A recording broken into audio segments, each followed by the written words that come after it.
Welcome to Second Take, the show that focuses on the issues behind the news. Mining Weekly editor Martin Creamer joins me today to unpack the latest in the mining industry. Welcome, Martin. Thanks, Ashley. To start off, can you tell us about Lethabo Exploration's offtake agreement? I mean, this is a one-of-a-kind company. You know, where in South Africa do you get a woman-led company that is debt-free, that is producing iron ore, and has got an offtake agreement? I mean, like, that's everything in one go. So, this presentation was given Lethabo Exploration. They've moved from an exploration company to a production company. Iron ore for a start. There are a lot of other metals they got there.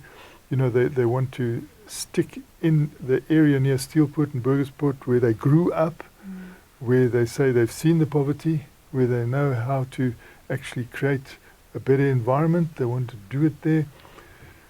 And every step they take is unbelievable.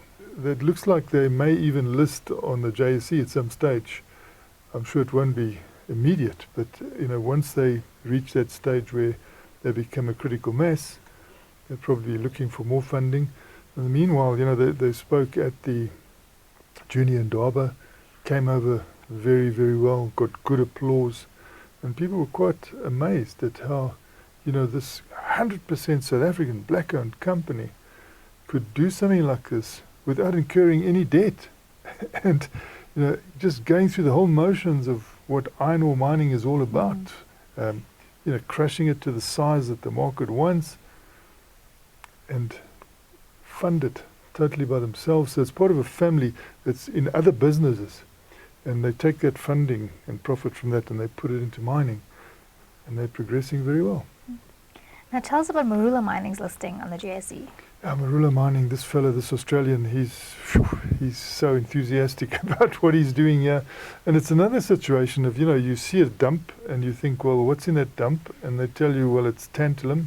And they say, you sure it's just tantalum? And then they go along and they find fantastic lithium. So he's also already exporting the stuff. And they've linked up with Quinton van den Berg, who's probably going to be chairman. They're going to list on the Johannesburg Stock Exchange in the same way as Copper 360. And it seems like with all their activities around Africa here, they are going to do well. They're already listed in London, but on a stock exchange that's not as well known as the AIM. Now they're going to go on the AIM and also Johannesburg Stock Exchange. So I think we're going to hear a lot about them. Now, you mentioned Copper 360. Can you tell us about their drilling results? Yeah, those drilling results have done wonders for them. Their share price just rose, where, again, you've got your mines, you've got your open cast, you're doing all your exploration there, but you've got an old dump, and people don't quite know what is in that. And then suddenly you start drilling, and you get new discoveries, and you find, gee, this is rich, and it's rich in different parts, and we didn't know about that. So that was reported to the market, and the market responded very, very well. Shares rose well.